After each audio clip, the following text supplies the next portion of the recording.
Bismillahirrahmanirrahim. Assalamualaikum warahmatullahi wabarakatuh. Innal hamdalillah nahmaduhu wa nasta'inuhu wa nastaghfiruh wa na'udzu billahi min shururi anfusina wa min sayyiati a'malina.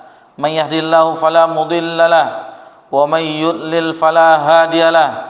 Asyhadu an la ilaha illallah wahdahu la syarika lahu wa asyhadu anna Muhammadan abduhu wa rasuluh sallallahu alaihi wa ala alihi wa man sara ala nahjihi wa tamassaka bi sunnatihi la yaumiddin wa salaman tasliman katsira. Ya ayyuhalladzina amanu taqullaha haqqa tuqatih wa la tamutunna illa wa antum muslimun. Ya ayyuhan nasu taqu rabbakumul ladzi khalaqakum min nafsin wahidah wa khalaqa minha zawjaha wa batha minhuma rijalan katsiran wa nisaa'a wattaqullaha alladzi tasaaluna bihi wal arham innallaha kana 'alaikum raqiba. Ya ayyuhalladzina amanu taqullaha wa qulu qawlan sadida yuslih lakum a'malakum wa yaghfir lakum dzunubakum wa man yuti'illaha wa rasulahu faqad faza fawzan 'azima.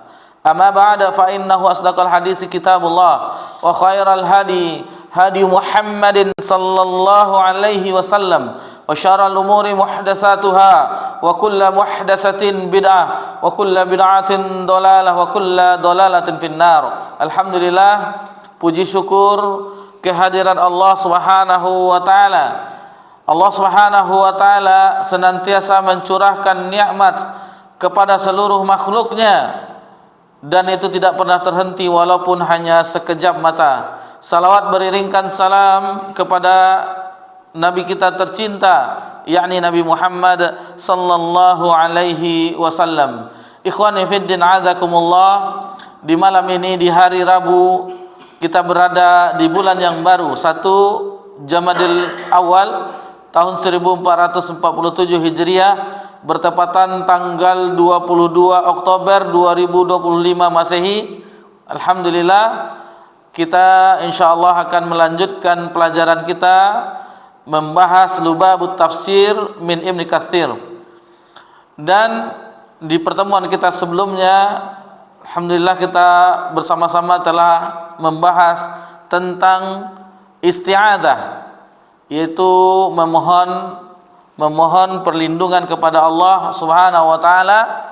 Kita telah mengetahui definisinya, kemudian hukum-hukumnya yang terkait dengan isti'adzah, memohon perlindungan kepada Allah dari godaan syaitan yang terkutuk. Alhamdulillah. Jadi hukum-hukumnya sedikit juga dibahas, tentang fikihnya, bagaimana, apakah itu diucapkan ketika sholat atau tidak. Walhamdulillah, itu telah kita bahas di pekan yang lalu. Insyaallah di malam ini kita masuk ke pembahasan surah Al-Fatihah. Tentunya dimulai dari ayat yang pertama. Dari sini kita ambil kesimpulan sebelum kita ulang kembali perbedaan ulama tentang basmalah tersebut. Apakah itu termasuk dari surah Al-Fatihah atau tidak? Sebagaimana telah kita singgung di sebelumnya, di pertemuan kita yang pertama atau yang kedua. Jadi kita mengambil kesimpulan bahwasanya Al-Hafiz Ibnu Katsir rahimahullah taala itu berpendapat bahwasanya Bismillahirrahmanirrahim itu masuk dari bagian surah Al-Fatihah. Kenapa dari sini, dari tafsir ini beliau membahas bahwasanya Bismillahirrahmanirrahim itu adalah ayat pertama. Sebagaimana beliau menisbahkan diri beliau Asy-Syafi'i, mengikut mazhab Imam Asy-Syafi'i. Imam Asy-Syafi'i menurut pendapat beliau bahwasanya basmalah itu termasuk bagian dari surah Al-Fatihah. Bahkan Imam Asy-Syafi'i di salat-salat yang bacaannya jahar itu juga dijaharkan bismillahnya. Taib, ini kesimpulan awal sebelum kita membahasnya. Akan tetapi begitulah para ulama, meskipun mereka berpendapat tentang suatu masalah, menguatkan ini, beliau juga tidak melupakan pembahasan yang lainnya. Karena sebagian imam seperti Imam Abu Hanifah dan yang lainnya itu beranggapan Bismillahirrahmanirrahim itu bukan bagian dari surah Al-Fatihah. Itu makanya tidak dibaca malahan, bukan disirkan. Sebagian ulama Imam Ahmad bin Hanbal itu disirkan, akan tetapi Imam Abu Hanifah itu tidak dibaca sama sekali. Tidak dibaca sama sekali. Ikhwani fiddin a'adakumullah. Para sahabat radhiyallahu anhum ajma'in itu membuka kitabullah dengan membacanya. Jadi membuka kitabullah dengan membaca, dan para ulama sepakat bahwasanya Bismillahirrahmanirrahim adalah salah satu surat dalam surah An-Naml.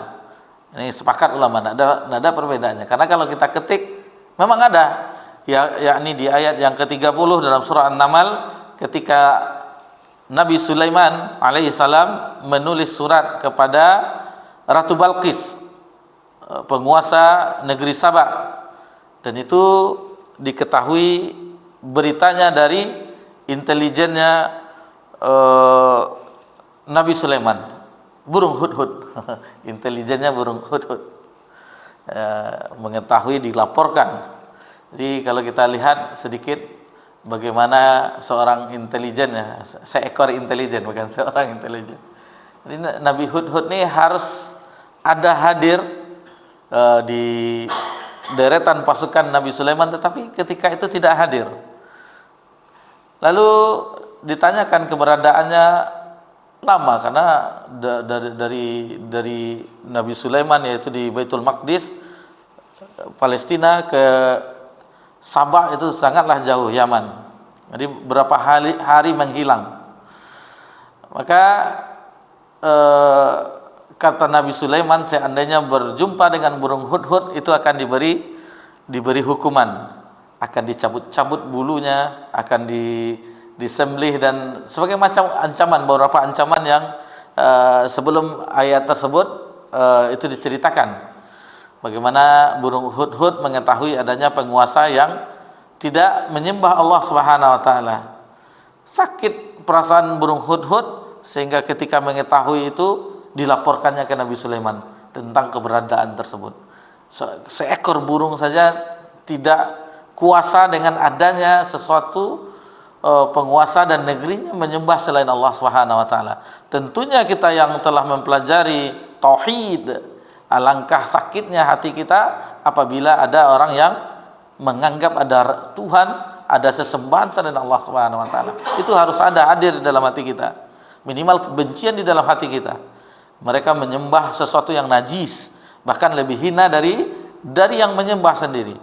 Sesembahan yang mereka sembah itu lebih hina dari yang menyembahnya. Tetapi begitulah rusaknya akal, rusaknya pemikiran, sehingga menghinakan diri terhadap sesuatu yang tidak bisa memberikan manfaat dan mudarat. Dan kita mengetahui bahwasanya mereka adalah pengagung matahari, pengagung matahari. Ketika dikabarkan sampailah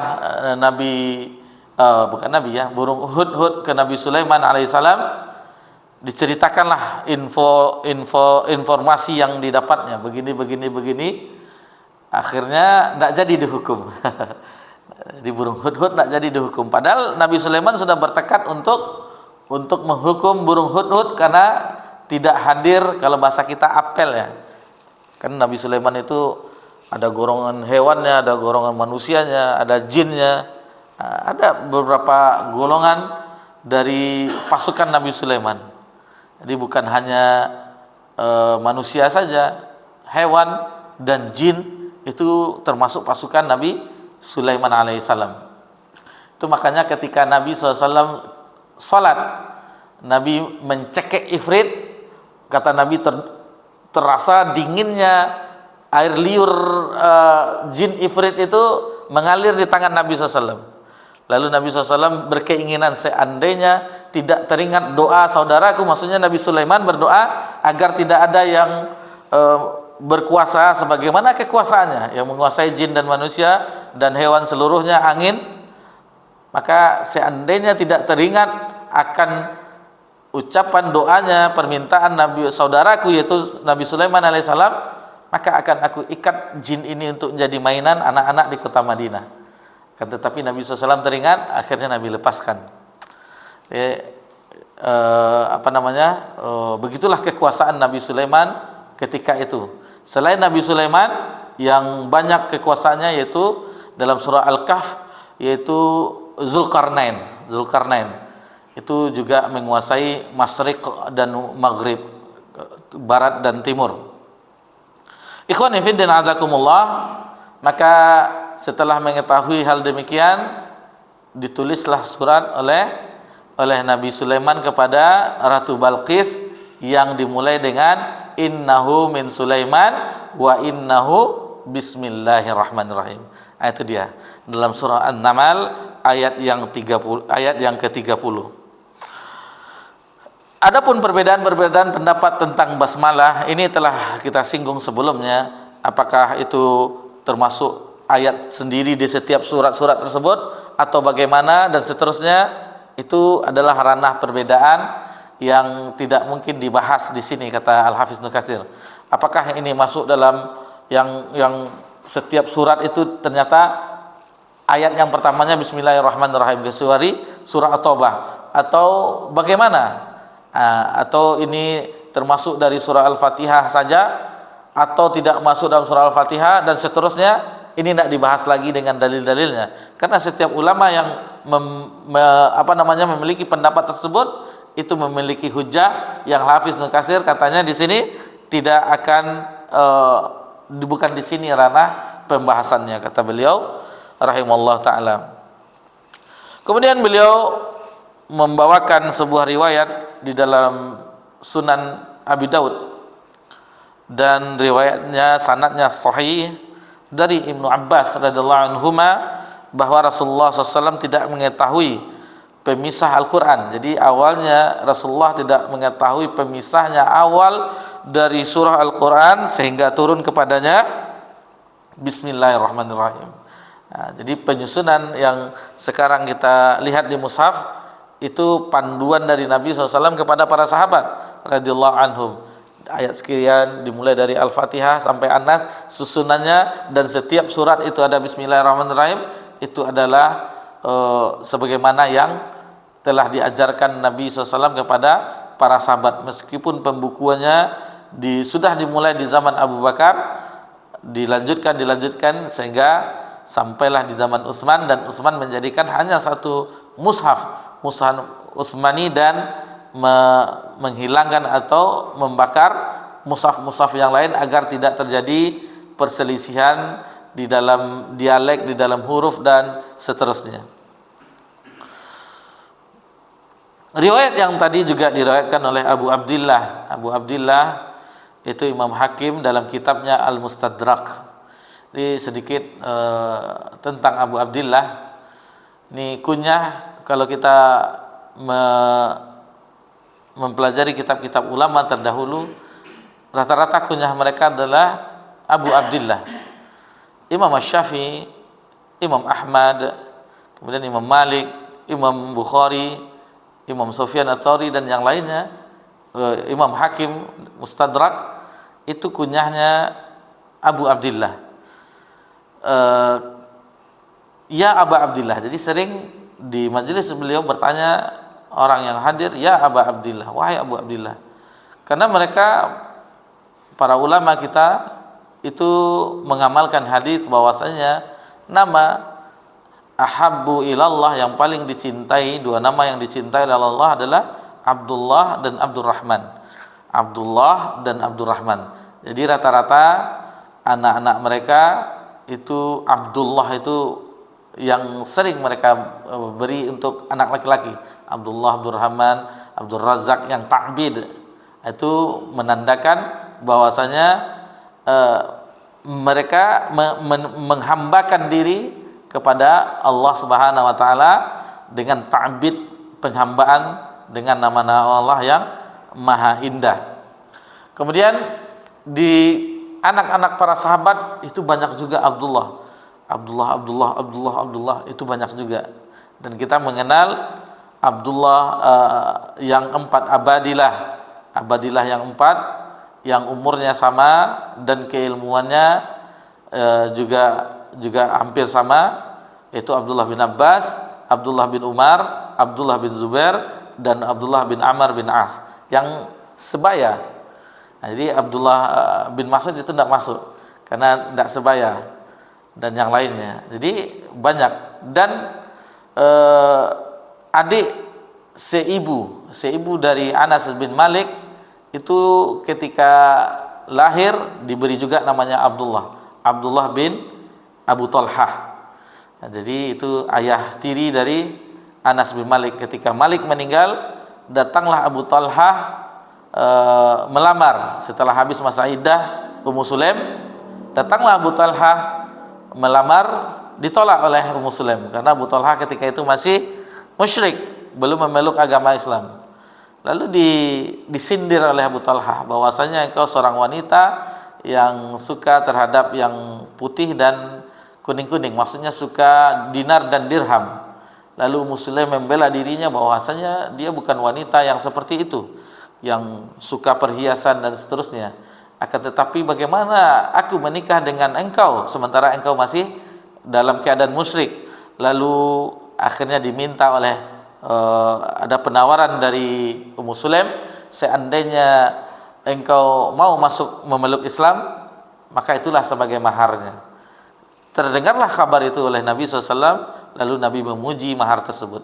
Sebaik-baik mahar adalah maharnya Ummu Sulaim, yaitu keislaman dari Abu Talhah. Taib, kita lanjutkan pembahasan di sini. Di antara ulama terdahulu dari generasi terdahulu yang menyatakan bahwasanya basmalah adalah ayat dari setiap surah kecuali At-Taubah atau Al-Bara'ah, yaitu Ibnu Abbas, kemudian Ibnu Umar, kemudian Ibnu Zubair, Abu Hurairah, dan Ali. Dan dari kalangan tabi'in itu adalah Atha bin Rabah, kemudian Taus bin Kaisan, Sa'id bin Jubair, kemudian Makhul, dan Az-Zuhri. Hal yang sama disebutkan di sini bahwasanya hal demikian juga dikatakan oleh Abdullah bin Mubarak. Abdullah bin Mubarak juga berpendapat demikian. Kita mengetahui beliau adalah seorang ulama generasi tabi'in yang mengumpulkan dua nikmat Allah. Maksudnya selain beliau seorang ulama, beliau juga seorang yang memiliki harta. Jadi dua dikumpulkan oleh Abdullah bin Mubarak. Beliau juga seorang yang alim, juga seorang yang kaya raya. Imam Syafi'i, Imam Ahmad menurut satu riwayat, dan Ishaq bin Rawayh dan seterusnya. Sedangkan Imam Malik, sebagaimana kita sebutkan tadi, Imam Malik dan Imam Abu Hanifah beserta pengikutnya berpendapat bahwa basmalah itu bukan termasuk surah Al-Fatihah. Jadi Imam Malik dan Imam Abu Hanifah beranggapan basmalah tersebut bukan termasuk dari surah Al-Fatihah, tidak juga surat-surat yang lainnya. Namun menurut Daud, basmalah terletak pada setiap surat dan bukan bagian darinya. Demikian pula yang menurut satu riwayat dari pendapat Imam Ahmad bin Hanbal. Adapun mengenai bacaan, kita ke bacaan lagi ya. Bacaan basmalah dengan suara jahar dan sir. Jadi dengan suara dikeraskan atau dengan dipelankan. Juga termasuk dari perbedaan para ulama fikih. Ini kita mempelajari ini sehingga ada di akhir pembahasan kita di Aqidah At-Tahawiyah tentang perbedaan pendapat. Ada yang ingat ada khilaf itu yang tanawwu', bervariasi. Ketika itu kita contohkan tafsiran dari Shiratal Mustaqim. Ada yang mengatakan bahwasanya maksudnya itu adalah Al-Quran, maksudnya itu Islam, maksudnya itu Nabi Muhammad SAW, maksudnya itu adalah Abu Bakar dan Umar. Ada yang ta'adad, yang bertentangan, khilaf itu bertentangan, tidak bisa dikompromikan. Nah, kemudian dari segi yang lainnya ada yang dinamakan khilaf itu khilaf mu'tabar dan ghairu mu'tabar. Mu'tabar yaitu sama-sama memiliki dalil, dan ghairu mu'tabar yang satu memiliki dalil, yang satu tidak. Dan ada juga khilaf ini diberikan dengan nama yang lain. Ada yang mengatakan khilaf yang terpuji dan khilaf yang mazmum, yang tercela, terpuji dan yang tercela. Intinya sama, cuman ulama membedakan yang mana intinya ada yang khilaf itu yang mu'tabar, ada yang ghairu mu'tabar, ada yang dianggap, ada yang tidak dianggap. Taib. Nah, jadi pembahasan kita mengenai bacaan basmalah itu adalah khilaf mu'tabar yang sama-sama ada landasannya. Kita sudah mengetahui setelah kita singgung Imam Syafi'i itu tetap menjaharkan, bahkan sebagian pendapat beliau ta'awuz yang kita bahas di pekan yang lalu itu juga dijaharkan di kitab beliau Al-Imla, berbeda dengan pendapat beliau dengan di kitab Al-Um. Wallahu ta'ala alam. Di dalam kitab Sahih Bukhari dari Anas bin Malik Abu Hamdah khadim Nabi sallallahu alaihi wasallam bahwa ia pernah ditanya mengenai bacaan dari Nabi sallallahu alaihi wasallam, maka Anas bin Malik menjawab radhiyallahu anhu, kanat qira'atuhu madda. Maksudnya bacaan beliau itu kalimat demi kalimat itu sesuai dengan matnya, panjang pendeknya, madda. Tsumma qara'a bismillahirrahmanirrahim. Nah, jadi di sini yamuddu bismillah itu ada mad dipanjangkannya, lahnya itu bismillah, wa yamuddur rahman, man ada dipanjangkan matnya, wa yamuddur rahim. Jadi seperti itu, dipanjangkan sesuai dengan bagian-bagian yang tadi. Kemudian dalam Musnad Imam Ahmad, Sunan Abi Daud, Sahih Ibnu Khuzaimah dan Mustadrak Al-Hakim yang diriwayatkan dari Ummu Salamah, salah satu istri Nabi SAW, Ummul Mukminin Ummu Salamah.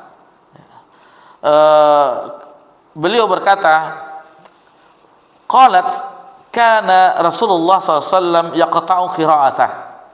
Jadi Nabi SAW itu ketika membaca ayat Al-Fatihah, surah Al-Fatihah, itu beliau membaca dengan memutus bacaannya, tidak menyambungnya. Bismillahirrahmanirrahim. Alhamdulillahi rabbil alamin. Tidak menyambung. Memang ada sebagian imam kita ihdinas siratal mustaqim as-siratal, kan disambung, ada sebagian mungkin ada riwayat yang lain, kita tidak sampai ke pendalaman kita tentang qiraah tersebut. Akan tetapi dari riwayat ini Ummu Salamah mengatakan bahwasanya Nabi setiap ayat-ayat tersebut berhenti, diputus oleh Nabi, tidak disambung oleh Nabi SAW. Mungkin ini yang diketahui oleh Imam Al-Hafiz Ibnu Katsir. Akan tetapi kita mengetahui bahwasanya beliau seorang ahli qiraah juga, atau beliau tidak memasukkan ke ranah perbedaan di dalam tafsirnya, wallahu ta'ala. Mungkin ini khusus untuk membahas tentang fikihnya, hadisnya. Adapun masalah perbedaan bacaan, bukan di sini pembahasannya, mungkin begitu. Tapi kita tidak mengetahui. Beliau tentu menguasai qiraah, sementara beliau adalah seorang yang mufassirin. Tentunya beliau juga memahami qiraah, beberapa qiraah yang itu sanadnya bersambung kepada Nabi sallallahu alaihi wasallam. Imam Ad-Darqutni mengatakan hadis yang tadi kita bawakan, yang baru saja kita bahas, yakni dari Ummu Salamah, itu sanadnya sahih. Dan sebagian ulama berpendapat basmalah itu tidak dibaca secara jahar di dalam salat. Inilah riwayat yang benar dari 4 khulafaur rasyidin, sebagaimana disebutkan oleh Abdullah bin Mughaffal, beberapa golongan ulama salaf maupun khalaf. Hal ini juga pendapat Imam Abu Hanifah Ats-Tsauri dan Imam Ahmad bin Hanbal. Ya, jadi menurut Imam Malik, basmalah tidak dibaca sama sekali, sebagaimana kita sebutkan tadi, baik secara salat itu jahar maupun sir.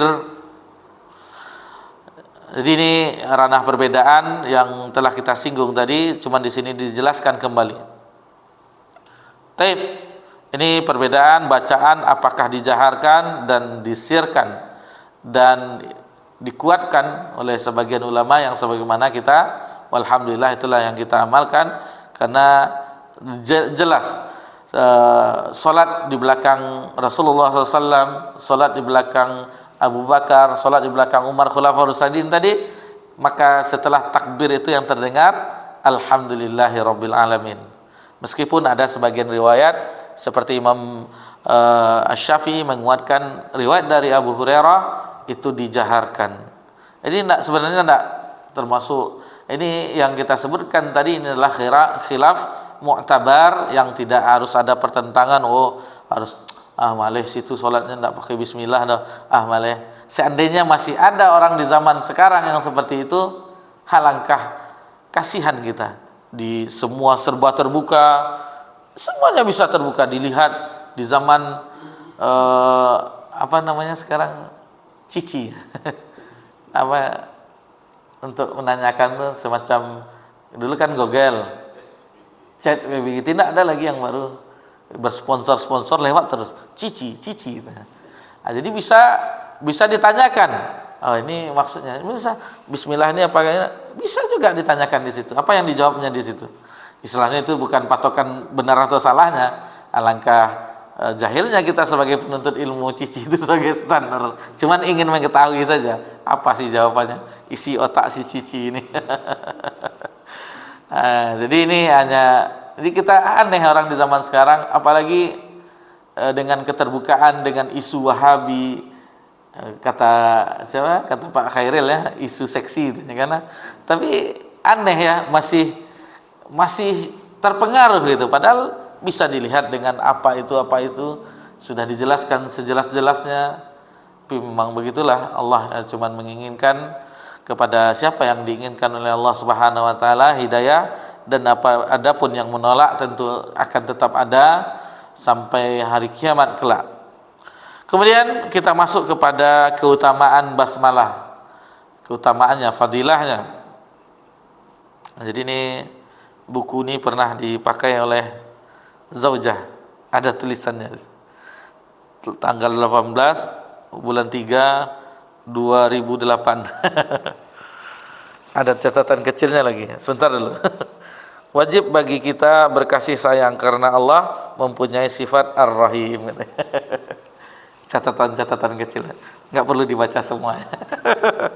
Catatan istri dari seorang penuntut ilmu.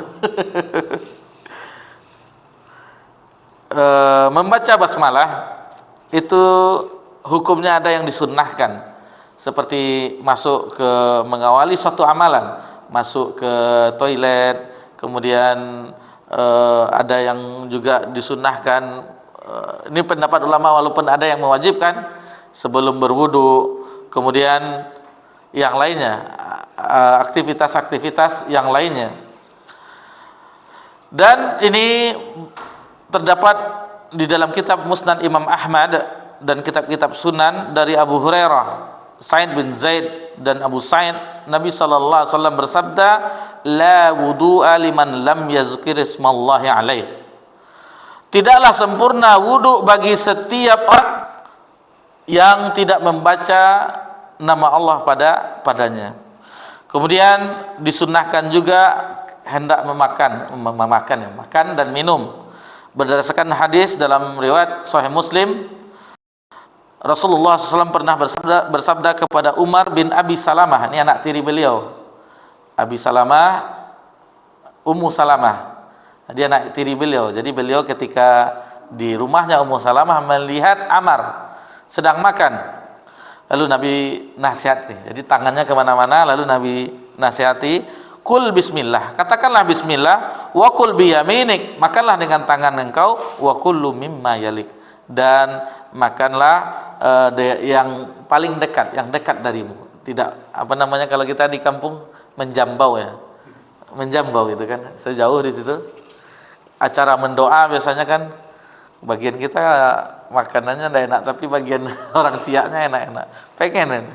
Lalu dijambau, itu tidak boleh di adat Minang. Kalau mau minta kepada orang, tolong ambilkan itu. Iya Pak, di kampung masih ada itu Pak. Taib. Tentang makan itu khilaf ulama, ada sebagian ulama mengatakan bahwasanya itu membaca bismillah ketika makan itu wajib. Itu wajib. Jadi bacaan bismillah itu ada yang wajib seperti makan, mulai makan, ada yang sunnah seperti mendatangi istri ingin bercampur. Nah, kita bacalah dulu supaya, karena ada pengantin baru supaya tahu dia lupa istilahnya bagaimana. Ada bacaannya. Disunnahkan ketika mendatangi istri diucapkan bismillah, dan hadisnya Bukhari dan Muslim. Dari Ibnu Abbas, Rasulullah SAW pernah bersabda, "Lau anna hadakum idza arada ayyati ahlah." Qal. Jadi seandainya seorang di antara kalian apabila hendak mendatangi istrinya, maka ucapkanlah bismillah. Ucap bismillah. Jadi jangan main seronok ya, pengantin baru. Allahumma janibna syaitan wa janabi syaitana ma razaqtana. Dah hafal ya? Alhamdulillah. Fa innahu yuqdar bainahuma waladun walam yudarrahu syaitan abada.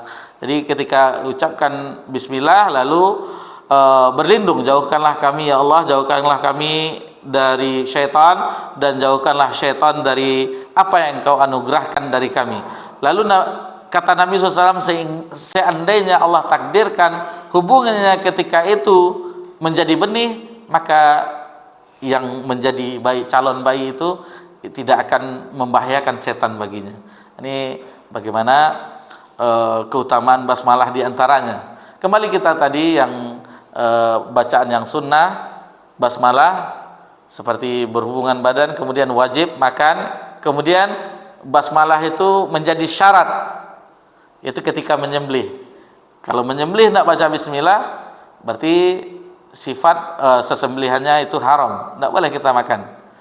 Tapi kalau kita baca bismillah, itu baru halal. Jadi salah satu syarat dari penyembelihan halal atau tidaknya. Taib.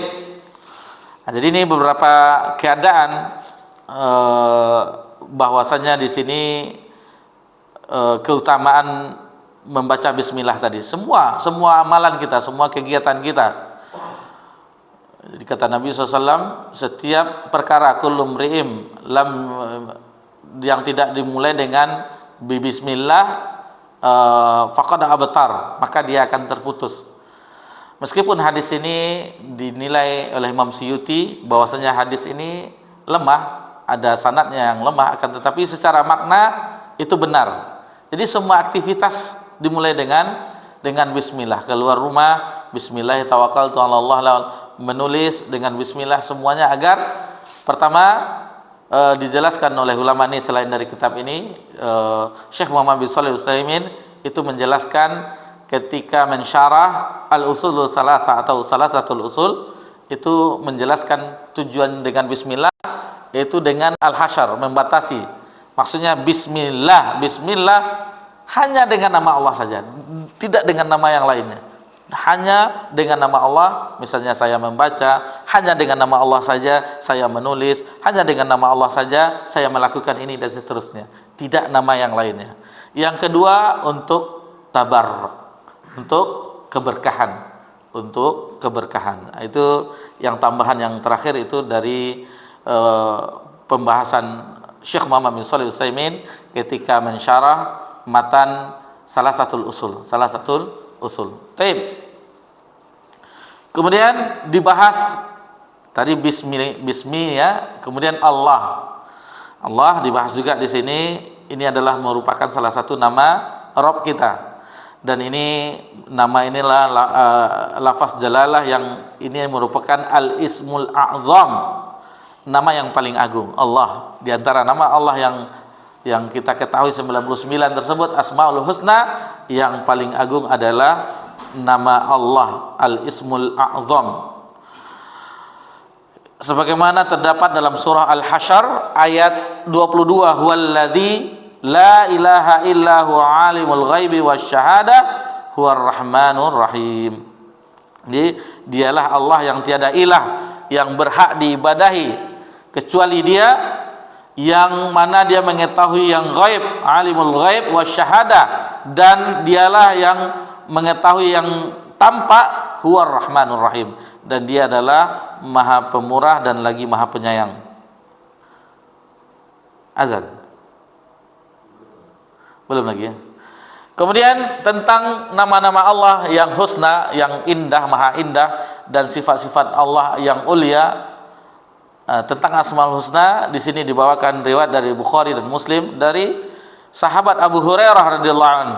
Innalillahi tis'atan wa tis'ina isma. Sesungguhnya Allah memiliki 99 nama, mi'atun ila wahidan, 100 kurang 1. Man ahsaha dakhal jannah. Barang siapa yang mengetahuinya, maka dia akan masuk surga.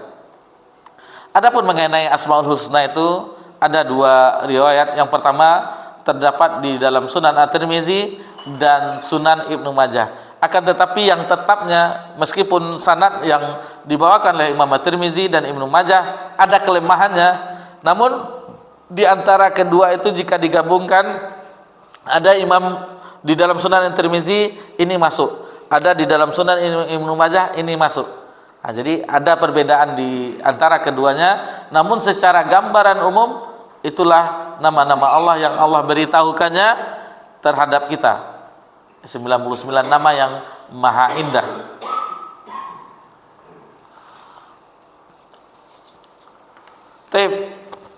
Nah, di sini tentang pembahasan Allah itu sampai-sampai Al-Hafiz Ibnu Katsir membawakan pendapat dari Sibawayh. Sebagaimana kita singgung di pertemuan kita, beliau adalah salah seorang ulama nahwu. Bahkan ada riwayat yang khurafat ya. Khurafat, maksudnya khurafat ini tidak ada dalilnya, semacam cerita-cerita orang yang belajar nahwu. Biasa kalau orang memfokuskan dirinya belajar nahwu, saraf, seolah-olah itulah ilmu agama. Ada orang mempelajari qiraah, memperbaiki bacaannya, seolah-olah hanya qiraah itu ilmu agama. Ada orang yang mempelajari fikih Syafi'i misalnya, seolah-olah fikih Syafi'i itu ilmu agama. Biasanya orang seperti itu. Ada orang yang mempelajari hadis, seolah-olah hadis itu saja ilmu agama, yang lain tidak. Ada orang mempelajari tafsir, seolah-olah tafsir itu saja yang ilmu agama, yang lain tidak. Ada cerita tentang Sibawayh, bahwasanya kan kita mengetahui bahwasanya beliau adalah seorang ahli bahasa Arab, nahwu, saraf. Cuman ada cerita tahayulnya, khurafatnya, bahwasanya nanti karena ahlinya beliau dalam bahasa, ketika ditanya oleh malaikat Munkar dan Nakir, diperbaikinya baca ini salah, ini hukumnya seperti ini, seperti ini. Sehingga ketika itu terbebaslah dari fitnah kubur. Tapi ini tidak ada sanadnya. Karena orang memuji-muji. Biasa seseorang yang belajar terhadap gurunya itu memujinya. Seperti Abu Imran, Ustadz Rahmat itu melebihi segalanya. Padahal Ustadz Rahmat kecil. Tidak ada orang. Kalau ada orang yang menjatuhkan gurunya, berarti tidak berkah ilmunya. Tidak berkah ilmunya. Itu biasa di dalam apa namanya, seorang yang hadir di majelis seorang ustadz, dia akan membanggakan ustadz itu tentunya. Sementara ustadz yang lain tidak dianggap. Sebenarnya seandainya dia hadir juga di majelis ustadz yang lain, yang dibahas sama. Apa yang dibahas?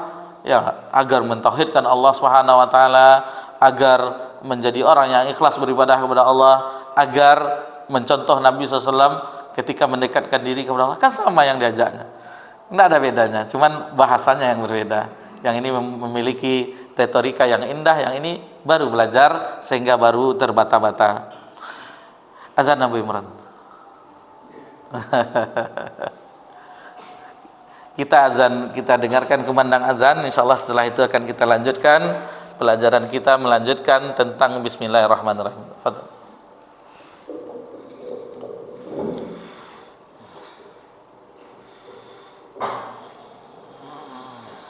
Allahu Akbar, Allahu Akbar,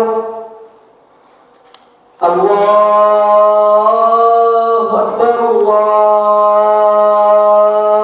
Akbar.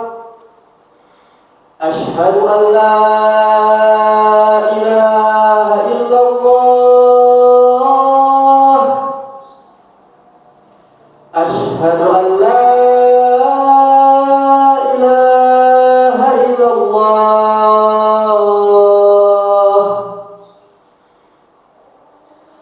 أشهد أن محمدا رسول الله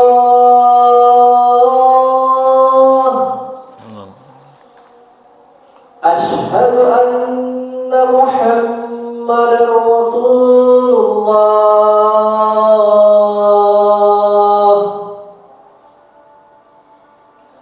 حي على الصلاة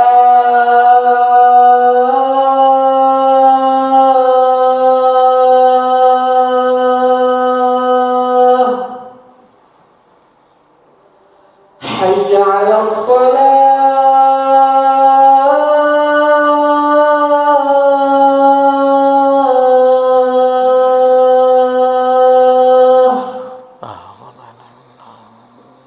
حي على الفلاح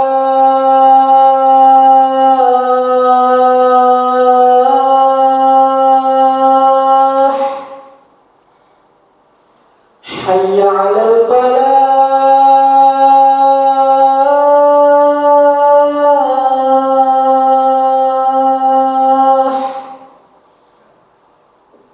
الله أكبر الله أكبر لا إله إلا الله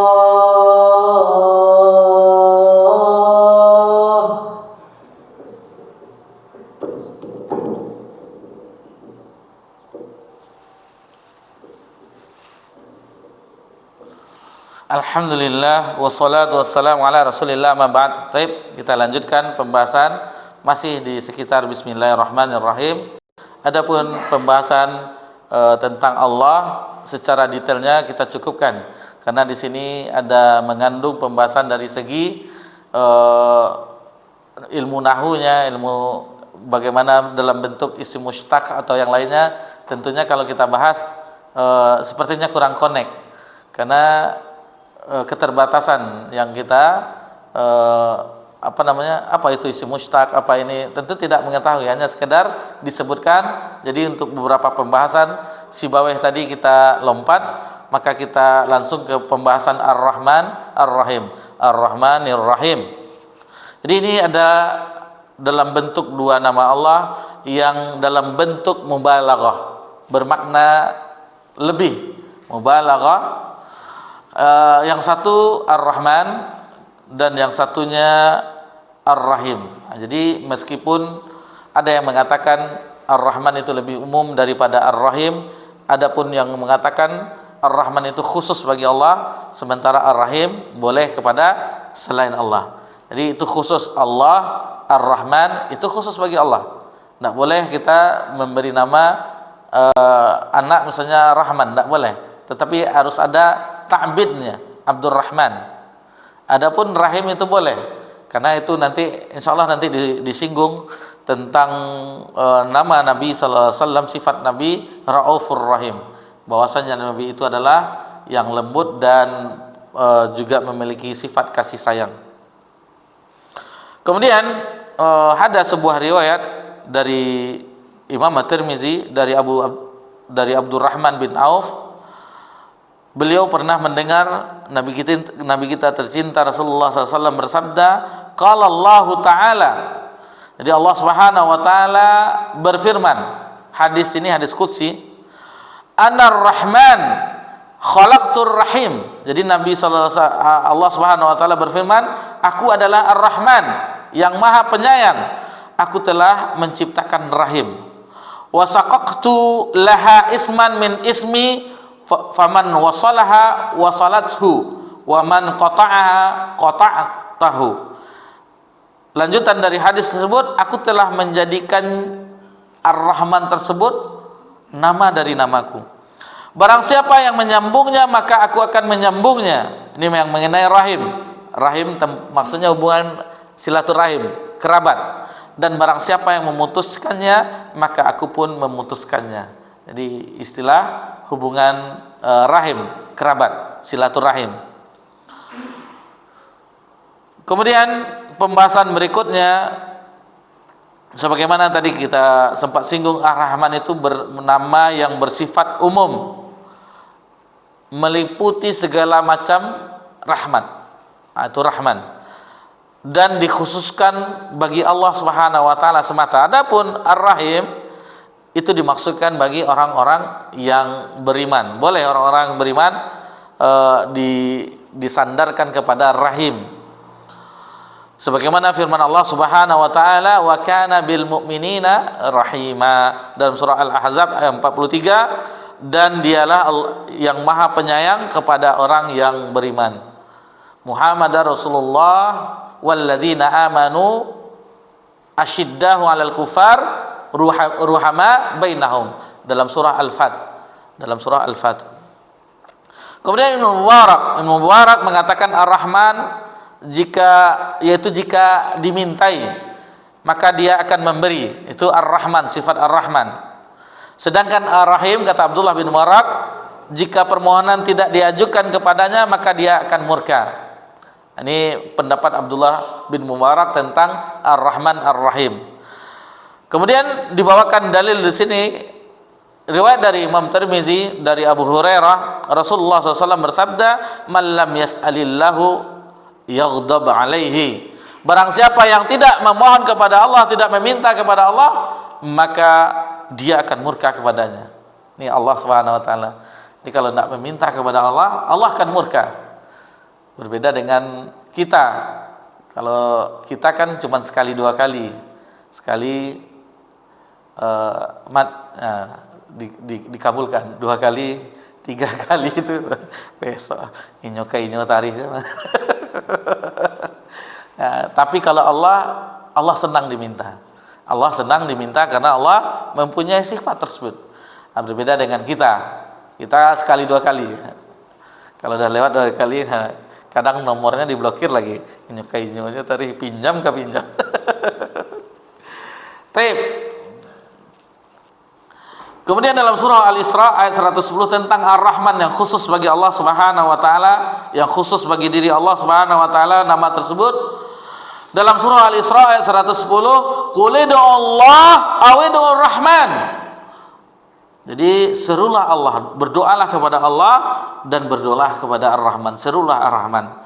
Ayyamam ma tad'u falahul asmaul husna.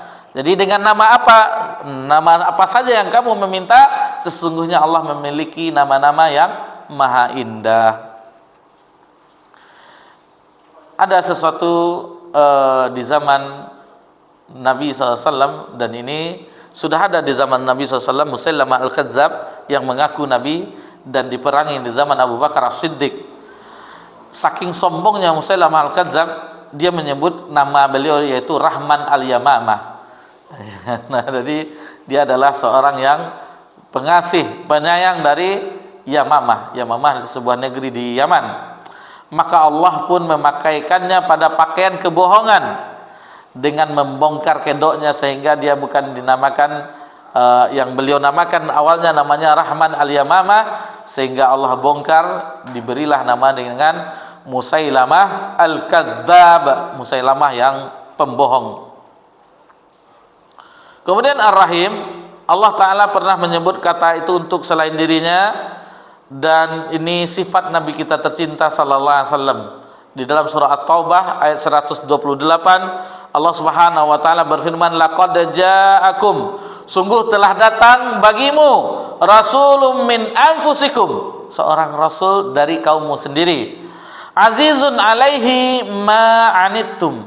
Jadi rasul yang diutus dari kaum sendiri ini berat terasa olehnya penderitaanmu. Harisun alaikum bil mu'minina raufur rahim. Jadi sangat menginginkan keimanan, keselamatan bagimu, dan amat belas kasihan terhadap orang-orang mukmin. Itu makanya kata-kata rahim bisa kepada selain Allah Subhanahu wa taala. Bahkan Nabi kita tercinta sallallahu alaihi wasallam disifati dengan bil mukminina raufur rahim. Kepada orang mukmin itu sangat belas kasihan dan sangat kasih sayang terhadap sesama mukmin. Itulah Nabi kita tercinta sallallahu alaihi wasallam. Dari suku Quraisy juga, dari diri, karena ayat ini ketika turun ke orang Quraisy, ke suku Quraisy, dari sukumu sendiri. Sama seperti kita analogikan, misalnya ini contoh ya, tapi tidak ada. Coba seseorang yang datang itu atau sesuatu yang sama dari suku kita. Oh, sama-sama Melayu rupanya. Oh, sama-sama orang Awak. Begitu. Nah, jadi kalau kita berjumpa di Jakarta, di Pulau Jawa, meskipun jauh, oh orang Padang ya, orang Awak. Adi mari Padang ya, oh, ambo Payakumbuh. Oh iyalah, ambo Solo. Tapi merasa satu. Dan begitulah Allah menurunkan, mengutus nabinya dari suku mereka sendiri, dari kaum mereka sendiri, Quraisy. Lalu inilah sifat Nabi SAW, sangat menginginkan keselamatan kepada kaumnya, kepada kita semua. Meskipun kita belum berjumpa dengan Nabi SAW, itu Nabi masih memikirkan keselamatan kita, masih memikirkan keselamatan. Dan kita telah bahas di Aqidah At-Tahawiyah, pelajaran kita sebelumnya, bagaimana Nabi SAW menginginkan keselamatan bagi kita ketika di akhirat. Sampai kita melintas sirat, Nabi SAW mendoakan keselamatan. Allahumma sallim, ya Allah selamatkanlah, ya Allah selamatkanlah. Padahal Nabi SAW belum pernah berjumpa dengan kita, apalagi yang berjumpa dengan beliau di zaman itu. Inginkan kebaikan. Di Sahih Muslim, sifat Nabi SAW itu dia menyifati hamba, maksudnya hamba Allah, umatnya itu cenderung kepada amalan-amalan neraka, maksudnya cenderung berbuat dosa, karena diumpamakan seperti laron yang mengejar cahaya api. Jadi sifat umat Nabi SAW itu cenderung kepada hal-hal yang menjerumuskannya kepada api neraka.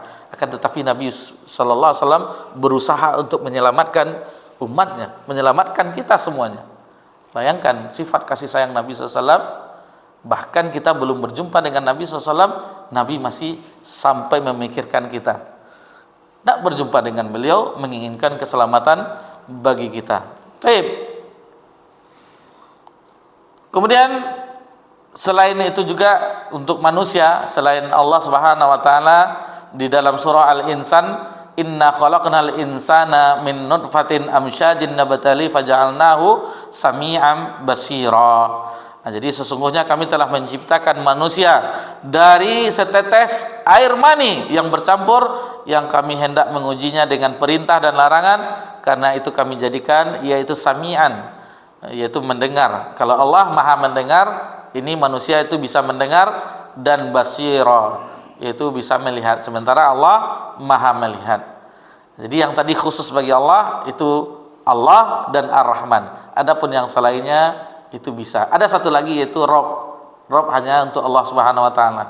Enggak boleh ya, ini tepatlah ya Abdul Rabb ya, yang Abdul Rabb, Universitas Abdul Rabb, pas lah itu. Tapi kalau Universitas Rob katanya itu enggak boleh. Jadi harus ada takbidnya, Abdul Rabb, hamba Rabb. Jadi disimpulkan bahwa di antara nama-nama Allah itu ada yang disebutkan untuk selain dirinya, dan ada juga yang khusus bagi dirinya sendiri. Jadi misalnya nama Allah Ar-Rahman, kemudian Al-Khaliq, Maha Pencipta, kemudian Ar-Razzaq, yang Maha memberi rezeki dan lain-lainnya. Jadi oleh karena itu Allah Subhanahu wa taala dengan nama Allah menyifati dirinya dengan Ar-Rahman dan Ar-Rahim, dan itu lebih khusus kepada Ar-Rahim. Itulah pembahasan Bismillahirrahmanirrahim. Bagaimana? Lanjut Abu Imran. Sudahlah ya nak. Jadi satu-satu ayat aja lah dulu nak. Jadi alhamdulillah, kita ini adalah pertemuan kita yang keempat dalam pembahasan bab tafsir min Ibnu Katsir. Pertama kita mengenal biografi Al-Hafiz Ibnu Katsir, kemudian yang kedua kita sudah masuk memulai tentang keutamaan Al-Fatihah, nama-nama dari Al-Fatihah. Kemudian pekan yang lalu kita mempelajari isti'adzah, pengertian isti'adzah, hukum-hukumnya, yaitu memohon perlindungan dari godaan setan yang terkutuk. Dan alhamdulillah di malam ini kita sudah mempelajari sedikit banyaknya, tentu kita memahami tentang Bismillahirrahmanirrahim, dan juga kita bahas apakah itu termasuk bagian dari surah Al-Fatihah atau tidak. Dan begitu juga bacaannya, ada yang dijaharkan dan ada disirkan. Ketika sholat jahar itu telah kita bahas. Jadi alhamdulillah tidak ada lagi keraguan. Mau ada imam itu sholatnya sir, alhamdulillah. Kalau seandainya langsung dijaharkannya, alhamdulillah, tidak masalah bagi kita sebagai makmum. Jangan seperti orang yang terlalu ekstrim, tidak inilah sholatnya, tidak begitulah. Nah, selagi itu ada dalilnya, maka tidak masalah bagi kita. Yang penting bacaan imamnya itu tidak belepotan, dan masjid yang kita sholat di sana tidak ada larangan seperti adanya kuburan di depannya dan seterusnya. Kita tetap sholat dimanapun, kapan dikumandangkan adzan, ada masjid yang terdekat, kita sholat bersama kaum muslimin tanpa membeda-bedakan, sebagaimana yang telah kita bahas tadi. Walhamdulillahirabbil alamin. Jadi ketika kita membaca Al-Fatihah, minimal tentang Bismillahirrahmanirrahim kita sudah memahami penafsirannya secara ringkas tentunya, dan apa saja keutamaan basmalah dan bagaimana nama-nama tersebut khusus bagi Allah, dan disandarkan dengan awal ini Ar-Rahman dan Ar-Rahim. Mohon maaf jika ada kesalahan dalam penyampaian. Inilah yang bisa kita bahas di kesempatan yang berbahagia ini. Maka kita akhiri perjumpaan kita, dan insyaallah kita akan lanjut ke ayat berikutnya, ayat yang kedua, alhamdulillahirabbil alamin, di pekan yang akan datang. Subhanakallahumma bihamdika asyhadu an la ilaha illa anta astaghfiruka wa atubu ilaik. Wassalamu ala nabi Muhammad sallallahu alaihi wasallam wa ala alihi washabbihi ajmain walhamdulillahirabbil alamin. Wassalamualaikum warahmatullahi wabarakatuh.